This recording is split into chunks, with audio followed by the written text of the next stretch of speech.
അപ്പോൾ hi guys, സിമ്പിളായിട്ട് പറയാൻ വേണ്ടി വന്നതാണ്. ഇന്ന് ഞങ്ങളുടെ വീടിൻ്റെ അടുത്തുള്ള കാരികുളം കടവ്, അതായത് വരന്തരപ്പള്ളി പഞ്ചായത്തിൽ കാരികുളം കടവ് പാലച്ചൂട് അടുത്തുള്ള ഒരു പാലാണ്. ഇതിൻ്റെ ഓപ്പോസിറ്റ് സൈഡ് വരുന്ന നമ്മളെ കാരികുളമാണ്, ഇപ്പുറത്തെ സൈഡ് കാരികുളം കടവും. ഓക്കെ, അല്ലെങ്കിൽ ഞാൻ ഇവിടെ ഉള്ളവരെന്നെ പിരിച്ചെടുത്ത് ഇവിടെ ഉള്ളവരെന്നെ മെയിൻറ്റെയിൻ ചെയ്തുകൊണ്ടിരിക്കുന്ന ഒരു പാലം, ഇവിടുന്ന് പാലപ്പള്ളി ഭാഗത്തേക്ക് പോകാൻ വേണ്ടിയിട്ട്.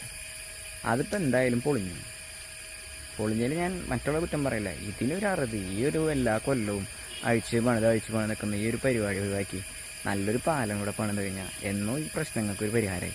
തൊട്ടപ്പുറത്ത് വിശ്വാസികൾ കണ്ടം മനം പോകുന്ന 2 തീർത്ഥാടന കേന്ദ്രങ്ങൾ എന്നുള്ള രീതിയിൽ സെറ്റപ്പുള്ളതാണ്. ഒരു അമ്പലമുണ്ട്, ഒരു മക്ക പറയുന്നുണ്ട്, പള്ളി കാര്യങ്ങളൊക്കെ ഉണ്ട്. പിന്നെ ഇവിടുന്ന് പാലപ്പള്ളിയിലേക്കൊക്കെ ഈ വഴി വന്നു കഴിഞ്ഞാൽ കാര്യങ്ങളൊക്കെ പോകുന്നവർക്ക് വളരെ എളുപ്പമാണ്. പൗണ്ടിൻ്റെ അവിടെ നിന്ന് നേരെ ഇങ്ങോട്ട് പോകാം. പക്ഷെ എന്തുകൊണ്ടോ ഇത് ഇന്നും തഴയപ്പെടുന്നുണ്ട്. കുറേയൊക്കെ നമ്മൾ പറഞ്ഞു നോക്കി, രാഷ്ട്രീയമാണ് പ്രശ്നമെന്ന് തോന്നുന്നില്ല. കാരണം ഇവിടെ എല്ലാ രാഷ്ട്രീയക്കാരും ഉണ്ട്. പക്ഷേ ഇതിനൊരു അവസാനമില്ല. ഇതെന്നും ഇങ്ങനെയാണ്. ഇതൊന്നും നോക്കി അല്ലെങ്കിൽ പറയാം. നമ്മൾ പിരിച്ചെടുത്തുണ്ടാക്കി വെച്ചൊരു സാധനം, നമ്മളുള്ള നാട്ടുകാർ പിരിച്ചെടുത്തുണ്ടാക്കി വെച്ചൊരു സാധനത്തിൻ്റെ ഇപ്പോഴത്തെ അവസ്ഥ ഇനി ഇതൊന്നും ഉപയോഗിക്കാൻ പറ്റില്ല. ഉപയോഗിക്കാൻ പറ്റുന്നതാണ് ഇത് അഴിച്ചെടുത്ത് ഉപയോഗിക്കാന്ന് പറഞ്ഞാൽ എളുപ്പം. കാരണം ഇതൊക്കെ 8 ബോൾട്ടിട്ട് ടൈറ്റ് ചെയ്തത് എല്ലാം ബെൻഡായി.